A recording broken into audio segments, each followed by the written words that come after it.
여러분 찾으신 줄 알고 우리 18절 말씀 같이 한번 읽어보겠습니다. 내가 진실로 진실로 내게 이르노니 내가 젊어서는 스스로 띠뛰고 원하는 곳으로 다녔거니와 늙어서는 내 발을 벌리리니 남이 내게 띠띠우고 원하지 아니하는 곳으로 데려가리라. 아멘. 우리가 꿈꾸는 자라는 주제로 주일 오후에 같이 말씀을 생각합니다.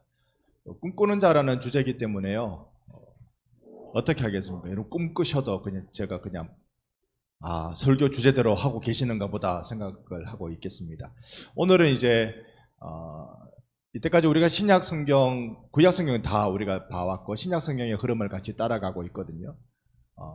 신약 성경의 흐름을 따라가고 있는 중에 이 꿈꾸는 자에 대한 내용을 처음에 우리가 예수님이 가지고 계셨던 비전은 하나님의 나라였다는 거 같이 생각했고, 그 다음에 마리아에 대해서 마리아에 가지고 있었던 그 순전한 순종, 이걸 통해서 우리는 꿈꾸는 자의 모습을 같이 봤습니다. 오늘은요 베드로에 대해서 한번 생각해 보려고 합니다. 자, 베드로는 우리가 잘 알고 있는 대로요, 어떻게 표현하면 좋을까요? 평범한 어부가 거친 삶을 살잖아요. 그러니까 배 타고 나가는 낭만? 아니요, 어부는요 이 금을 씻는다고 시간을 다 보냅니다. 보니까 금을 씻는다고 시간을 다 보내고 거친 삶을 살고 얼마나 힘들어요. 고기와 싸워야 되고 만선하지 못하고 돌아오면 실망감에 사로잡혀야 되고 인생이 재미가 별로 없을 것 같아요. 그런데 이 어부의 삶을 살던 베드로가 어떻게 세상을 품은 그리스도의 제자로 살아가게 되느냐, 그 부분을 여러분과 같이 좀 생각해 보려고 합니다. 베드로의 마음은요, 여러분 그거 아세요? 얼굴이 흉악할수록 마음은 부드럽습니다. 옆에 분 얼굴 한번 보세요. 그리고 인사해 주세요. 마음이 참 부드러우시군요. 얼굴이 이렇게 울그락부룩락 할수록 마음은 여려요. 베드로가 그런 사람입니다. 얼마나 마음이 여리냐면 베드로가 예수님 제자 중에 유일하게 장가를 갔거든요. 장가를 갔을 때 제법 잘 간 것 같아요. 잘 간 것 같고 좀 처가덕을 좀 본 게 아닌가 그런 생각이 듭니다. 베드로 집에 장모가 있는 걸 보니까 처가덕을 본 게 아닌가. 장모님이 사위살이를 하는 건지 사위가 처가살이를 하는 건지 사위가 처가살이 한 것 같아요. 이렇게 장가는 잘 간 것 같은데 예수님이 딱 부르실 때 베드로가 사실 예수님을 경험했잖아요. 어떤 경험? 우리가 밤새도록 고기를 못 잡았지만 무엇을 의지하여 그물을 깊은 곳에 내리리이다.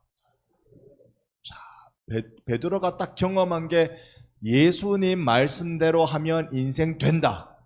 이걸 경험했잖아요. 예수님이 베드로가 경험한 것 우리도 경험하게 될 줄 믿습니다. 예수님 말씀대로 하면 인생은 된다. 베드로가 이걸 딱 경험하고 예수님이 베드로를 내가 너를 고기 잡는 어부 말고 뭐하는? 어찌 그리 잘하신대요? 사람 낚는 어부가 되게 하리라. 그때 베드로가 뭐라고 말합니까? 주여 나는 죄인이로소이다. 나를 떠나소서라고 해요. 보통 같으면 예수님을 따라다니니까 인생이 확 펴잖아요. 그러니까 나 계속 따라다닐랜다 이렇게 나와야 되는데 이건 베드로가 충격받은, 어떤 충격? 영적인 것에 대한 충격. 그렇게 표현할 수 있는 건 나는 무엇이로소이다? 죄인이로소이다. 이걸 딱 경험했단 말입니다. 그러니까 베드로는요 순박해요. 내 같은 게 무슨, 내가 뭐라고 이렇게 나오는 사람이에요. 내가 뭐라고 어찌 목사가 된단 말이고 이렇게 나오는 사람이에요. 저는 대학 때 선교단체 간사님이요, 그 신학대학원 다닐 때 이제 고신대학교 선교단체 간사님이셨어요. 이분이 군대 목사, 군목으로 갈 예정이셨기 때문에, 군종 목사로 갈 예정이셨기 때문에 이제 신대원 졸업하면 바로 목사 안수예요. 보통은 목사 안수가 신대원 졸업하고 강로사를 거쳐서 목사 안수인데 군목에게는요 강로사가 없어요. 졸업하면 바로 군대 가야 되기 때문에 바로 목사 안수예요. 근데 이분이 이제 목사 안수를 받고 그 다음에 선교단체 정기 모임 때 와서 얘기하기로, 내가 목사 안수 받을 때 엄청나게 눈물이 나서 많이 울었다 그래요. 저는 목사 안수 받을 때 안 울었거든요. 이분이 엄청나게 울었대요. 왜 울었냐고 들어보니까 죄인인 나를 불러주신 하나님, 이것 때문에 엄청나게 울었대요. 이야, 그렇구나. 그래가지고 저는 지금부터는 여러분 잠 깨우려고 말씀드리는 겁니다. 그래가지고 저는요, 제가 목사 안수 받을 때요, 저도 울라고 딱 준비하고 방석이 딱 깔려 있잖아요. 그때 목사 안수에 우리 한 17명 목사 안수했던 것 같아요. 딱 17명 방석에 딱 앉아가지고 딱 앉은, 근데 이게 목사 무슨 식이라고? 안수식. 안수가 뭔지 아시죠? 내 머리에 뭔가 와야지. 안 오네? 오면 확 울어보려고. 내 머리에 나를 목사로 세우겠다고, 안수하겠다고, 이게 뭐가 손이 와야 되는데 손이 안 오네요. 이야, 그때 보니까 목사 안수식은 주로 제가 나중에 목사 됐고 노회를 해보니까 노회 임원과 고시 부원들이 하더라고. 근데 그 당시에 제가 그 교회 부교육자로 있을 때 담임 목사님이 고시 부원이었는데 담임 목사님 손이라도 와야 될 텐데 이게 안 오네. 그러다가 슬쩍 지나갔습니다. 아니면 안수 못 받을 뻔했네요. 슬쩍 지나갔습니다. 베드로는 순전했다는 말씀 드리려고요. 예수님의 그 말씀 듣고요, 마음에 찔려가지고 내가 뭐라고 사람 낚는 어부 택도 없다, 나는 내 인생도 책임 못 지고 이래 사는데, 그때 베드로는 장모가 아팠거든요. 장모가 아파가 집에 누워 계시거든요. 내가 뭐라고, 그렇게 했던 베드로였습니다. 베드로는 성깔은 있지요. 이게 조금 허풍이 좀 있습니다. 제가 또 부목사로 있을 때 어느 한 집사님은 늘 얘기할 때마다 엄지손가락이 위로 올라가는 분이에요. 늘 얘기할 때마다 엄지손가락이 올라가는 분. 아, 그래요. 있지요. 제가요. 언제나 이게 손가락이 올라가는 분이에요. 그래서 저는 의도적으로 얘기할 때마다 손가락을 내리고 얘기합니다. 이렇게 얘기. 늘 손가락을 올리고 제가요. 그게 이분이 사업하는 분이기 때문에 자신감의 표현인 것 같아요. 또 스스로 자신감이 있어야 된다는 자기 암시의 표현인 것 같아요. 이렇게. 그래 사업도 잘하셨어요. 사업도 잘하고 이렇게 하다가 일본 여행가가 심장마비로 돌아가셨어요. 이렇게 하시는. 저는 그분 좋아해요. 참 이분이 헌신을 잘하시고, 그리고 목사님이요. 제가 그 교회 부목사였을 때, 목사님이요, 돈은 우리가 벌 테니까 목사님 쓰이소. 교회를 위해서, 영혼들을 위해서 목사님이 쓰이소. 돈은 우리가 벌게요. 근데 베드로가 이거 있었다니까요. 어떤 때 이게 있었습니까? 예수님이 베드로에게 네가 오늘 몇 번? 3번 나를 부인하리라, 이런 말할 때 베드로가 뭐라고 말합니까? 내가요 죽을지언정 그래 안 합니다. 내가 사나이 자존심이 있지. 내가 죽을지언정, 우리말로 치면 목에 칼이 들어와도 내가 그 짓은 안 합니다. 이 의리로 사나이 의리로 사는 건데 그래 안 합니다. 이게 있거든, 이게. 근데 베드로가 그게 깨지잖아요. 그게 깨집니다. 예수님 복음서에 보면요, 예수님이 그 밤에 끌려가셔가지고 고난을 많이 받으시잖아요. 면류관까지 쓰고 피가 막 흘러내려오고, 여러분 땀이 내려와도 불편하실 텐데, 저는 조금만 매운 거 먹어도 막 얼굴에 땀이 쭉쭉 나와서 다른 사람들 되게 맛있게 먹는가 보다 생각하시는데 맛은 있습니다만은 매운 것만 먹으면 땀이 빨빨빨 납니다. 그것만 해도 불편한데 계속 닦아야 되는데, 예수님이 면류관에 피가 흐른단 말이에요. 근데 베드로가 3번 딱 부인할 때 이제 딱 나가려고 하는데 예수님하고 눈이 딱 마주치네. 피를 쏟고 계시는 예수님 그 예수님의 눈과 예수님을 3번 부인하고 쫓겨나가는 베드로의 눈이 마주치는 거예요. 찌릿찌릿찌릿찌릿. 이야, 이거 이렇게 돌려갖고 될 게 아닙니다. 여러분, 우리 신앙생활요, 이거 돌린다고 되는 게 아닙니다. 자, 오늘 저는 베드로에 대해서 좀 말씀을 나눕니다. 꿈을 가지는 자, 비전을 가진 자에 어떻게 하면 그 가슴 속에 세계가 들어갈 수 있느냐, 이것 좀 같이 얘기하고 싶어서요. 이런 베드로에게 예수님이 나타나십니다. 나타나셔서 어떻게 하십니까? 부활하신 예수님이 그 갈릴리 해변에 가셔가지고 베드로 등 제자들은 갈릴리에 고기를 밤새도록 잡아도 또 한 마리도 못 잡는데 저 멀리서 이쪽으로 한번 검을 던져보래. 그쪽으로 했더니 만선이 돼가지고 어쩔 줄 몰라 하는데 누군가 저 멀리서 말씀하셨던 그분의 정체를 알아버렸어요. 누구예요? 예수님. 와, 예수님이다! 우리의 주님이시다! 라고 하니까 베드로가요, 그 말을 듣고는요, 겉옷을 입고 벗고 들쳐매고 바다에 풍덩 빠져가지고 이렇게 막 바다 물을 걸으면서 예수님께 쫓아왔어요. 베드로 좋아서 쫓아왔잖아요. 보고 싶은 예수님이 내 부활한데 그 말도 한 귀로 듣고 한 귀로 흘리고 살았는데, 근데 그 주님이 진짜 부활해가지고 딱 나타나셨으니까 좋아가지고 어쩔 줄 몰라가지고 막 쫓아왔잖아요. 막 쫓아왔고 예수님 앞에 짠 서는 순간 베드로의 느낌은, 저는 그 장면을 생각해 보니까요, 와, 그거보다 민망한 장면이 있을까? 해놓은 큰 소리 쳐놓은 건 있고 한 짓은 있고 이거보다 민망한 장면이 있을까? 여러분, 서로 이렇게 민망할 때 제일 좋은 방법은 뭡니까? 서로 민망할 때 밥 먹는 겁니다.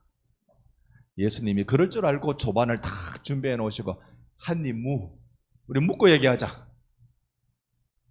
그 다음에 예수님이 베드로를 째려보진 않으셨을 거고 사랑스러운 눈으로 보셨을 거예요. 이 오후에는 제가 숙제가 많습니다. 자, 옆에 분 사랑스러운 눈으로 한번 보십시오.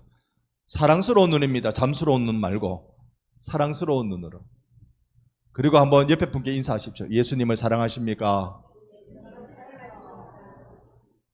여러분, 예수님 사랑하십니까? 예수님이 베드로에게 물으셨어요. 네가 나를 사랑하느냐? 베드로가요, 내가 주님 사랑하는 줄 주님 아시지요?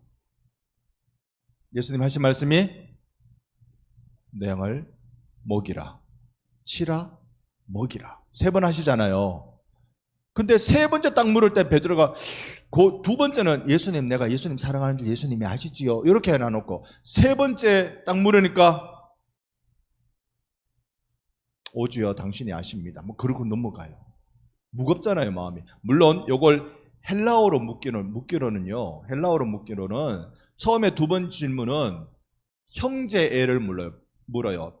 필레오, 그러니까 형제간의 사랑, 그걸로 물어요. 네가 나를 형제로 사랑하느냐. 3번째의 질문은 이제 신적 사랑, 아가페로 물어요. 아가페로 묻는데, 근데 이건 이렇게 한 의도가 있겠지만 예수님은 그 당시에 헬라어로 말씀하셨을까요? 유대인들이 사용하는 말을 사용하셨을까요? 자, 여러분, 아무래도 여러분의 눈을 크게 띄워놓고 시작해야 되겠습니다. 팔을 반만 올리시고 요즘 50견, 60견, 70견 뒤로 쳐내서 바로 한 번 더 뒤로 바로. 여러분 50견 이상 건강하십니까? 자, 이번에 이렇게 말로는 표현 못하겠습니다. 걸어 담그고 뒤로 당기기. 반대쪽 당기기. 예수님과 인사합시다. 예수님을 사랑하십니까? 예수님이 왜 3번 물으셨을 것 같아요? 베드로가 3번 부인했잖아요. 거기에 대한 보상이지 않겠어요? 그걸 치유해야, 그거를 회복시켜놔야 얘를 그리스도의 제자로, 나의 제자로 세우신다고 예수님이 그렇게 판단하시는 게 아닐까요? 그래서 3번 물어가지고 그의 빈 마음을 예수의 사랑으로 꽉꽉 채워놨습니다. 자, 이 베드로가 이 일로 오순절 성령 받고 난 뒤에 신학자들마다 의견이 조금 달라요. 방금 말씀드렸던 갈릴리 바다에서 3번 네가 나를 사랑하느냐 예수님 음성, 이걸로 인해서 베드로가 완전히 변화됐다고 말하는 이도 있고, 오순절 성령 강림으로 베드로가 설교하거든요. 그걸로 변했다라고 말하는 이들도 있고, 서로 다르긴 한데요, 두 가지 같다고 보고, 베드로가 변화된 모습을 보면 이전에는 이러고 있는 사람인데 예수님의 사랑을 경험하고 성령의 그 임재를 경험하고 난 뒤에 베드로의 바뀌어진 모습은요, 그 다음부터는 사람이 품을 줄 아는 사람으로 바뀌어요. 이게 놀라운 겁니다. 여러분, 예수 믿고 난 뒤와 믿기 전의 모습은 어떤 모습으로 바뀌느냐? 나와 하나님 사이에는 영적으로 알아요. 맞습니까? 나와 하나님 사이는 내가 영적으로 알아요. 그런데 딴 사람과 하나님의 사이는 여러분 압니까? 이걸 안다 하지 마세요. 그 소위 그거를 안다고 해가지고 나타나는 신종 사이비가 기독교 무당, 그렇게 가면 안 돼요. 딱 보면 압니다, 여러분. 여러분이 지금 예수님하고 관계 이 줄이 올라가고 있어요. 줄이 지금 딱 보면 압니다. 딱 보면 압니다. 심지어 제가 2단 몰래 들어가서 녹화한 영상을 딱 보니까요, 그러던데요. 여러분, 제가 지난주에 여러분 집 다 신방 갔어요. 다 신방 갔어요. 목사님 안 왔는데요. 집에 들어가 전기 딱 켤 때 형광등이 번쩍번쩍할 때 그때 내가 갔다 왔다니까? 아멘! 하고 그러던데 우린 안 하네. 형광등 번쩍번쩍할 때 그때 내가 당신 집에 갔다 왔다니까, 신방 갔다 왔다니까. 다 알아. 딱 보면 다 알아. 참 우습다, 그죠? 우습다, 그죠? 그걸 믿는 걸 신앙이라고 여기는 참 수준이 참 신발 아래에 있습니다. 그 정도면. 자, 베드로가 이렇게 이 성령 받고 예수님의 사랑을 받고 변화된 모습을 보면 이걸 볼 수 있습니다.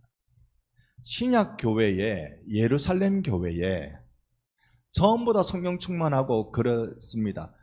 그 은혜를 경험했어요. 이런 은혜를 경험한 바나바 같은 경우는요, 자신의 재산을 팔아서 교회에 헌납을 합니다. 그래서 사람들이 이야, 바나바 저 사람 대단한 사람이네. 그 사람의 형편이 어떤지 그런 거는 성경에 안 나오는데 재산을 팔아서 교회에 갖다 내고, 또 그 사람의 별명이 뭡니까? 예. 이전 성경은 권위자라고 나와 있어요. 권위자는 권위가 높다는 말이 아니라 위로를 권한다라는 말입니다. 위로자예요. 늘 사람들을 위로하고, 아이고 그래, 아이고 힘든 일, 아이고 그런 일을 겪었구나, 김 집사 힘을 내시게, 막 이렇게 하시는 그런 위로자의 역할을 하셨던 분이에요. 이분의 모습을 보고 누군가 착각을 했어. 이야, 저 정도면 우리도 까짓거 재산 좀 팔아가 갖다 바치면 안 되나? 그래가 재산을 갖다 바쳤어요. 갖다 바쳤는데 이 바친 것 때문에 부부가 죽어버렸어요. 누구? 아나니아, 삽비라. 근데 왜 죽었어요?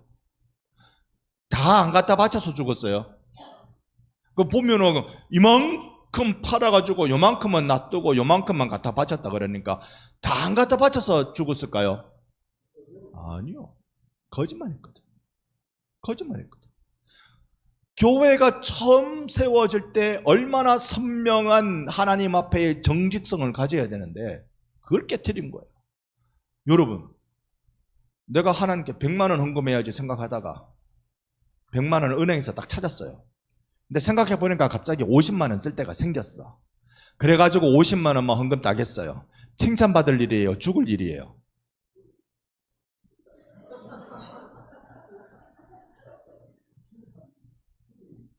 다시 한번, 나는 하나님께 100만 원 헌금해야지 생각이 들었어요. 은행에 가서 100만 원을 찾았어요. 그런데 50만 원 갑자기 급하게 쓸 일이 생겼어. 아들 녀석이 다리 뽀아져가지고 이렇게 깁스를 하고 뭐 MRI를 찍어야 되고 너는 보험은 없고 뭐 그런 상황이 되어버렸어. 여기 50만 원 주고 50만 원만 헌금해야 되겠다 싶어서 그 다음 주에 50만 원만 헌금을 딱 했어. 칭찬받을 일이에요? 죽일 일이에요? 저는 칭찬받아야 된다 생각합니다. 칭찬받을 일이에요. 하나님께 드렸잖아요. 자신이 할 수 있는 최선을 다해 하나님께 드렸잖아요. 맞습니까? 그걸 내가 그렇게 하나님께 딱 드리고, 아유, 베드로 사도님, 사실은 이만큼 다 팔아 드리려고 했는데 팔고 보니까 생각건데 요만큼은 내가 내 노후가 좀 걱정돼서라도 좀 가지고는 있어야 되겠습니다. 요것만 드립니다라고 하면 살았을까요? 죽었을까요? 칭찬받을 정도로 살았습니다. 이야, 저렇구나. 자, 저렇구나. 근데 성령을 속이는 걸 거짓말했단 말입니다. 그래서 죽은 거예요. 자, 여기에 이 바나바 자신의 전 재산을 들여서 하나님께 헌금하고 헌물하고 이걸 통해서 많은 사람들의 존경을 받던 이 바나바에게 조카가 하나 있네요. 조카 이름이 마가입니다. 마가. 이 마가는 예수님께서 최후의 만찬을 하던 집 있지요. 그 집이 마가의 집일 거다라는 추측을 상당히 가장 유력하게 합니다. 마가의 집일 거다. 그 다음에요, 마가다락방, 마가다락방. 여기가 어디래요? 초대교회 성령이 임하던 120문도가 있는 그 다락방이 누구 집이래요? 마가 저거 집이에요. 예루살렘 안에서 짱짱한 집이겠죠. 여러분 집에는 120명 들어갈 수 있습니까? 120명이 들어 앉을 자리가 됩니까? 근데 세상에 저거 집은 다락방이 120명이래. 이야, 근데 우리가 알고 있는 다락방 그런 거 아니고 뭐 좀 이렇게 발코니, 베란다 이런 거. 더운 나라는 이 안에 집이 있으면 바깥에 이렇게 좀 길게 내놓고 그렇게 지낸대요. 거기에 120명이 앉아있는. 그러니까 신나는 자기 인생을 살 수 있는 애잖아요. 신나는 자기 인생 살 수 있는 애인데 이 얘기는 제가 여러분께 몇 번 들어서 아시리라 생각을 하고, 근데 이놈이 전도여행 가가지고 중간에 변심해가지고 돌아왔어. 돌아와서 변심해서 돌아왔으면 그 다음에 뭐 해야 됩니까? 죄송합니다 해야 되잖아요. 그걸 잘 안 했던 모양이네. 그 2차 전도여행을 준비하는 바나바와 바울이 요 바나바의 조카 마가를 데려가는 일 때문에 싸워가지고 전도 기독교 역사상 최초의 선교회가 둘로 쪼개집니다. 그 일이 일어났던 마가, 여러분 싹수가 색깔이 싹수가 노랗다. 그런 말씀들을 몇 번 들어보셨죠? 아니, 여러분이 들었단 말이 아니고, 왜 우리 좀 그렇게 얘기를 하잖아요. 그놈 참 싹수가. 근데 마가를 보면요, 싹수 노란 놈은 없다. 마가라는 요 인간이 바라바라바라밤 오빠 차 뽑았어 하는 요 놈이 어떤 인생의 후반전을 경험하느냐 하면 마가복음을 쓰는 인생의 후반전을 경험한단 말이에요. 그러면 뭔가 큰 변화가 있었겠죠. 엄청난 변화가 있었겠죠. 그 변화의 원동력이 누구였을까? 베드로전서에 보면 내 아들 마가라고 베드로가 말해요. 그러니까 마가를 베드로가 품은 거예요. 이러고 있는 베드로가 품을 수 있겠어요? 없겠어요? 이러고 있으면 품을 수가 없어요. 근데 베드로의 마음이 바뀌어지고 움직여지고 변화되기 시작했던 것이죠. 예수님의 사랑을 받고 성령의 오순절 성령의 충만함을 받고 바뀌어지기 시작한 거예요. 내 가슴 속에 아무도 들어올 수 없을 것 같은 그런 삶을 살던 베드로에게 사람이 깃들일 수 있는 품이 생기기 시작한 것입니다. 저는 여러분에게 그런 품이 늘어나기를 소망합니다. 여러분 주변에 사람들이 많이 들끓습니까? 파리가 들끓습니까? 사람이 들끓어요. 사람이 들끓는 이유는 다른 거예요. 없습니다. 둘 중에 하나입니다. 둘 중에 하나. 가서 얻어먹을 게 있든지 내가 가서 위로받을 게 있든지. 둘 중에 하나입니다. 얻어먹을 게 있으면 얻어먹으려고 들끓습니다. 위로받을 수 있으면 위로받으려고 들끓습니다. 다른 거 있습니까? 다른 거 있습니까? 근데 목사한테 와봐야 얻어먹을 건 없고, 근데 이 박 목사는 속도 좁아가지고 말이죠. 위로도 잘 못 받겠고. 기도해 주세요. 기도해 주세요. 여러분, 우리가 베드로처럼 품을 수 있는 사람이 돼야 됩니다. 자, 베드로의 내용을 좀 더 우리가 살펴볼게요. 마가복음에는요, 우리가 8장, 9장 지금 주일마다 같이 거기까지 보고 있으니까 8장에 보면 주는 그리스도시니이다 라고 고백을 하죠. 근데 그 다음에 예수님이 반응이 없어요. 근데 마태복음에는 주는 그리스도시요 살아계신 하나님의 아들이십니다 고백하고 난 뒤에는 예수님이 반응이 있어요. 어떤 반응입니까? 바요나 시몬아, 이건 네 머리에서 나온 게 아니다. 하늘 아버지께서 알려주셔가지고 네가 이렇게 말할 수 있었다. 이게 칭찬입니까? 이거 비아냥입니까? 칭찬이라고 봅시다. 예수님이 칭찬하시지 뭐. 근데 이걸 우리말로 바꾸면 네가 이걸 네 대급박에서 생각할 리가 없다. 네 머리에서 나올 게 아니다. 이거잖아요. 내 머리의 한계를 뛰어넘는 깨달음을 가졌다. 그럼 그건 칭찬이잖아요. 칭찬이잖아요. 자, 이 칭찬이 마가복음에는 없어요. 왜 없을까요?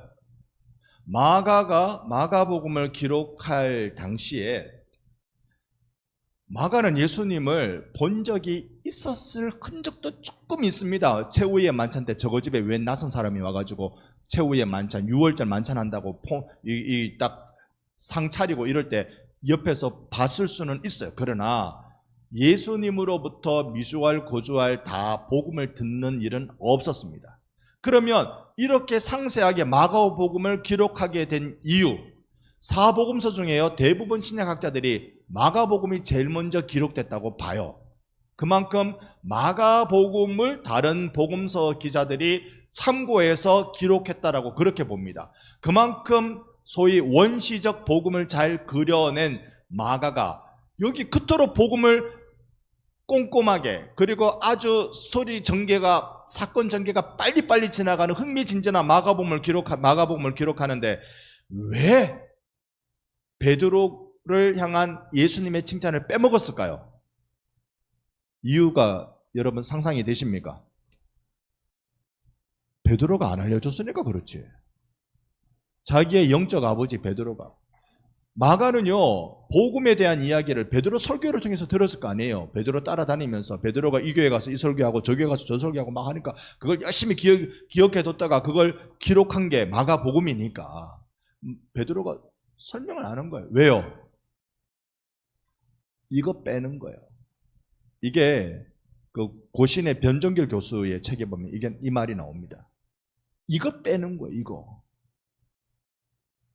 또 갈라디아서에 보면 그 안디옥 지역에서 베드로하고 바울이 만납니다. 만나서 이방인들에게 복음이 전해지는 소식을 쫙 듣고는 놀래가지고 베드로도 좋아가지고 그들과 식탁 교제를 합니다. 여러분, 이방인과 식탁 교제를 하는 걸 왜 말릴까요? 유대인들은 왜 못하게 했을까요? 먹어서는 안 되는 음식을 먹기 때문에 그래요. 먹어서 안 되는 음식 1번 돼지고기. 여러분 돼지고기 좋아하세요? 이스라엘 가서는 좋아하지 마세요. 돼지고기. 그러니까 먹어서는 안 되는 음식을 먹는데 당시에 기독교는요 아직 거기까지 자유를 주지 못한 때였거든요. 거기까지 이 마음이 열려지지 않았을 때였어요. 그러다가 이방인들과 베드로가 맛있게 식탁 교제를 나누다가 저기 망 보는 사람이 얘기하는데 예루살렘에서 사람이 몇 명 오는데 이래요. 예루살렘에서 사람이 온다고 놀래가지고 누가 숨을까요? 베드로가 숨어버립니다. 왜냐? 예루살렘 교회는요, 양대 그 기둥이 있습니다. 그러니까 지금으로 치면 양대 정치 세력이 있어요. 교회 안에서도. 하나는 베드로 중심, 또 하나는 예수님의 동생인 야고보 중심. 예수님 제자 야고보 말고 동생 야고보 중심. 양대의 주축 세력이 있어요. 성경에 표현은 안 돼 있지만 갈등 관계도 있을 것 아니에요. 흠잡히면 안 되잖아요. 근데 그쪽에 사람들이 오고 있다는 거예요. 베드로가 숨어버립니다.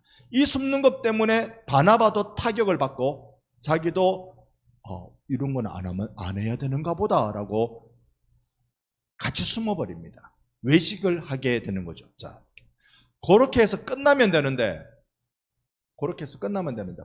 바울이 뭐라고 말합니까? 그대로 고발 다 해봅니다. 그럴 수 있냐고. 이방인과 식탁 교제를 하는데 도망가면, 그러면 사람이 앞에하고 뒤에하고 똑같아야 되지, 겉과 속이 같아야 되지, 이거야말로 진짜 외식이 아니냐고.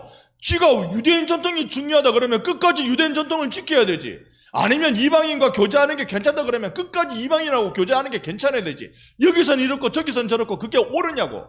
바울이 흥분하면서 이걸 다 까발라 버립니다. 여러분, 그런 바울이면 이게 이런 얘기입니다. 공식 석상에서요. 공식 석상에서 양 교단의 대표가 만나가지고 서로 악수하고 의견 교환하고 그래서 실무전에서 이런 일을 합시다라고 얘기하고 끝나야 되는데 그 앞에서 네가 그랬지? 이거는 회의를 깨자는 거잖아요. 깨트리자는 거잖아요. 여러분이 만약에 그런 흉범을 당했다. 그러면 어떻게 하랍니까? 겉으로는 좋은 척 못해도 속으로는 저는 두고 보자 싶은 마음이 생기겠습니까? 안 생기겠습니까? 저라면 생길 것 같아요. 근데 베드로가요, 나의 참 형제 바울은 이라고 소개한단 말입니다.